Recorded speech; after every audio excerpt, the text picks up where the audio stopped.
Hello friends, welcome to Homemakers Bowl. இன்னைக்கு நம்ம சேனல்ல நம்ம பார்க்க போறது ஒரு கிரேவி ரெசிபி தான் பார்க்க போறோம். இது வந்து பஜ்ஜி மிளகாய் இருக்கு இல்லையா, அதை வச்சு பண்ண போற ஒரு கிரேவி தான்.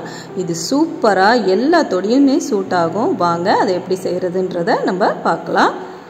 அதுக்கு முதல்ல ஒரு வாணல்ல கொஞ்சமா எண்ணெய் விட்டுக்கிட்டு நம்ம ஒரு 6 மிளகாய் அளவுக்கு சீடை எடுத்துட்டு நீல நீளமா நறுக்கி கட் பண்ணி எடுத்து வச்சிருக்கேன்.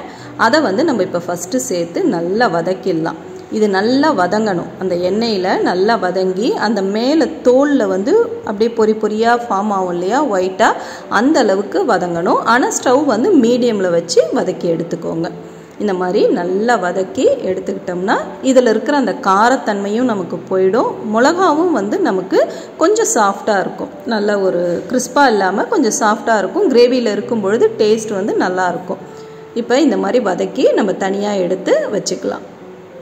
இப்போ அதே வாணல்லையே 2 வெங்காயத்தை நான் வந்து கோர்ஸாக கட் பண்ணி வச்சுருக்கேன், ஒன்றும் பாதியுமாக. அதை வந்து நம்ம வதக்கி அரைக்க போகிறோம். அதனால் அதையும் நல்லா வதக்கிக்கலாம். நம்ம இந்த மாதிரி நல்லா வதக்கிக்கோங்க. இது வதங்கினதுக்கப்புறம் இதில் வந்து ஒரு 1/2 இன்ச்சு இஞ்சி, ஒரு 10 பல்லு பூண்டு, ஒரு 8லேருந்து 9ன்னு வச்சுக்கோங்களேன். அதை வந்து தோலெல்லாம் எடுத்துட்டு நான் அதையும் அது கூட சேர்த்துக்கிறேன். 2 தக்காளியும் கூட சேர்த்து வதக்கிக்க போகிறேன். இப்போ இது எல்லாத்தையும் நம்ம நல்லா வதக்கிக்கலாம். இதையும் நம்ம அரைக்க தான் போகிறோம். அதனால் எல்லாமே நல்லா வதங்கட்டும். வதங்கினதுக்கப்புறம் இதை தனியாக எடுத்து ஆற வச்சுட்டு நம்ம அரைச்சி எடுத்துக்கலாம்.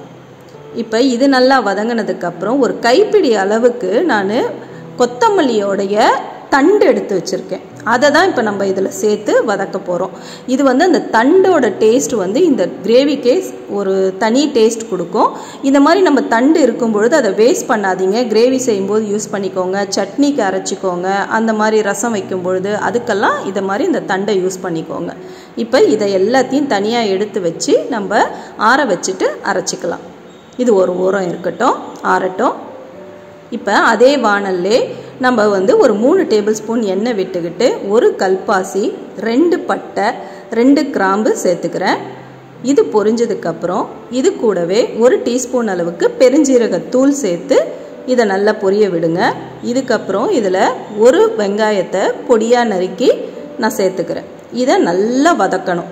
அதாவது இந்த வெங்காயம் வந்து ப்ரௌனாக ஆகணும் நல்லா அந்த எண்ணெயிலே. அதுக்காக தீயை விட்டுறாதீங்க. ஸ்டவ் ரொம்ப லோவாக வச்சுக்கிட்டு நல்லா இந்த எண்ணெயில் வதங்கி வரட்டும். அப்போ தான் இந்த டேஸ்ட்டு வந்து இந்த கிரேவிக்கு வந்து ரொம்ப நல்லாயிருக்கும்.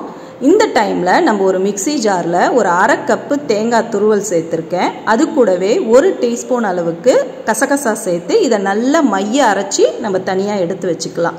இதுக்கப்புறம் இதில் நம்ம வதக்கி வச்ச அந்த வெங்காயம் தக்காளி பேஸ்ட்டையும் அரைச்சிக்கலாம். அதையும் அந்த கலவையும் சேர்த்து அரைச்சிக்கலாம். இப்போ பாருங்கள் இந்த வெங்காயம் எப்படி நல்லா வதங்கி வந்திருக்குன்னு. இதில் நம்ம அரைச்சி வச்சோம் இல்லையா வெங்காயம் தக்காளி பேஸ்ட்டு, அதை இப்போ சேர்த்து நல்லா வதக்கிக்கலாம். இது கூடவே அந்த பாத்திரத்தை கழுவி அந்த லைட்டாக அந்த தண்ணியும் நம்ம சேர்த்து எடுத்து ஊற்றிக்கலாம். இப்போ இது எல்லாமே நல்லா வதங்கி வரட்டும். இந்த மாதிரி நல்லா வதக்குங்க, நல்லா வதங்கட்டும். இது வதங்க வதங்க தான் நமக்கு இந்த கிரேவிக்கே டேஸ்ட் கொடுக்கும். அதனால் எல்லாமே நல்லா வதக்கி சேர்த்துக்கோங்க. இப்போ இதில் நம்ம வந்து ஸ்பைசஸ் எல்லாத்தையும் சேர்த்துடலாம். இது கூடவே 1/2 டீஸ்பூன் மஞ்சத்தூள் சேர்த்துக்கோங்க. 1 டீஸ்பூன் அளவுக்கு தனி மிளகாய்த்தூள். தனி மிளகாய்த்தூள் காரம் பார்த்து சேர்த்துக்கோங்க, ஏன்னா நம்ம பஜ்ஜி மிளகாய் சேர்க்குறோம். இது கூடவே 1 டீஸ்பூனுக்கு மல்லித்தூள் சேர்த்துக்கலாம். இதுக்கப்புறம் கலருக்காக நான் 1 டீஸ்பூன் காஷ்மீரி சில்லி பவுடர் சேர்த்துக்கிறேன். இதுக்கப்புறம் 1 டீஸ்பூன் ஜீரகத்தூள் சேர்த்துக்கோங்க. இது நல்ல டேஸ்ட் கொடுக்கும், அதனால் இது ஸ்கிப் பண்ணாமல் சேர்த்துக்கோங்க. 1/2 டீஸ்பூன் கரம் மசாலா பவுடர் சேர்த்துக்கலாம். இப்போ இது எல்லாத்தையும் நல்லா வதக்கி விடுங்க. இது வதக்கும் போது ஸ்டவ் வந்து லோவில் வச்சுக்கோங்க, ஏன்னா நம்ம மிளகாத்தூள்லாம் சேர்த்தோடனே காரம் வந்து பயங்கரமாக ஏறும், அப்புறம் வந்து சீக்கிரம் அடி பிடிச்சிடும். அதனால் பொறுமையாக வந்து ஸ்டவ் லோவில் வச்சுக்கிட்டு பொறுமையாக கலந்து விடுங்க. இப்போ இது எல்லாமே நல்லா கலந்துருச்சு.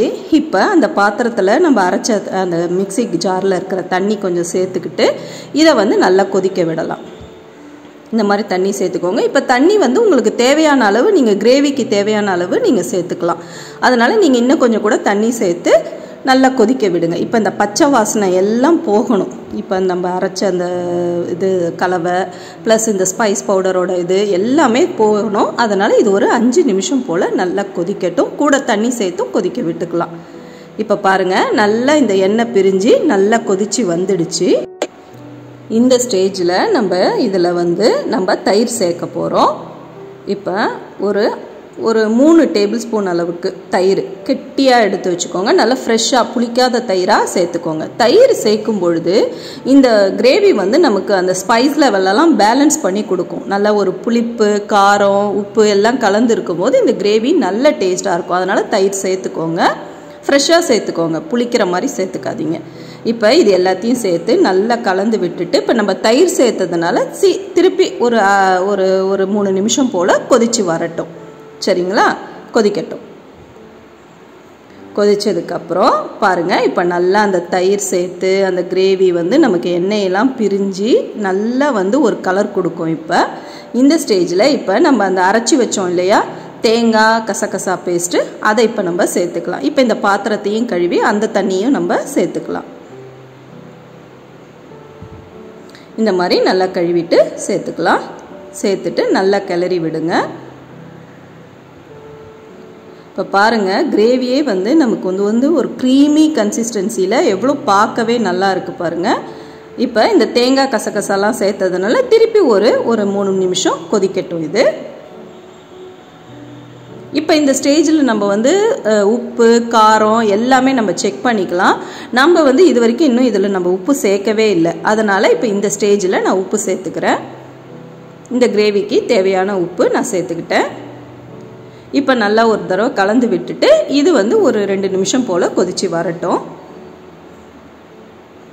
மூடி போட்டு இதை நம்ம கொதிக்க விடலாம். இப்போ பாருங்கள், சூப்பராக நல்லா கொதிச்சு எல்லா ஸ்மெல்லும், அந்த பச்சை ஸ்மெல் எல்லாம் போய் தயிர், ஸ்பைஸ் பவுடர்ஸ் எல்லா ஸ்மெல்லும் போயிடுச்சு. இப்போ நம்ம வதக்கி வச்சுருக்கிற அந்த பஜ்ஜி மிளகாவை இதில் சேர்த்து நல்லா கிளறி விடுங்க. இப்போ இந்த மாதிரி கிளறி விட்டு கொஞ்சம் நேரம் இப்படி கொதிக்கும் போது நம்மளுடைய பஜ்ஜி கிரேவி ரெடி ஆயிடுச்சு. இப்போ இதில் எதுவுமே நம்ம இப்போ இதில் சேர்க்கணுன்னா கசூர் மேத்தி தான் இப்போ நம்ம லாஸ்ட்டாக சேர்க்க போகிறோம். அதனால் இதை நல்லா இப்படி வதக்கி விட்டுட்டு ஒரு 2 நிமிஷம் கொதிக்க விடுங்க. கொதித்தோடனே நம்ம இதில் க்ரஷ் பண்ணி கசூர் மேத்தி இதில் நம்ம சேர்த்துக்கலாம். அவ்வளோதான், நம்ம பஜ்ஜி மிளகாய் கிரேவி ரெடி ஆயிடுச்சு. இது எல்லாத்தோடையுமே சூப்பராக இருக்கும். இது நீங்கள் எல்லோரும் இதை செஞ்சு பாருங்கள். இந்த ரெசிபி கண்டிப்பாக உங்களுக்கு பிடிக்கும். இது அப்படியே இந்த ஸ்டெப்ஸ் எதையுமே அவாய்ட் பண்ணாமல் நல்லா ஃபாலோ பண்ணி கரெக்டாக ஸ்கிப் பண்ணாமல் கரெக்டாக செஞ்சு பாருங்கள். சூப்பரான பஜ்ஜி மிளகாய் கிரேவி ரெடி. பாருங்கள், சூப்பராக இருக்கும். இந்த ரெசிபி உங்களுக்கு பிடிச்சிருந்துச்சுன்னா இந்த வீடியோவை லைக் பண்ணிவிட்டு கமெண்ட் பண்ணிவிட்டு மறக்காமல் நம்ம சேனலை சப்ஸ்கிரைப் பண்ணுங்கள். இதே மாதிரி ஒரு சூப்பரான ஒரு ரெசிபியோட சீக்கிரமே சந்திப்போம். Thank you friends.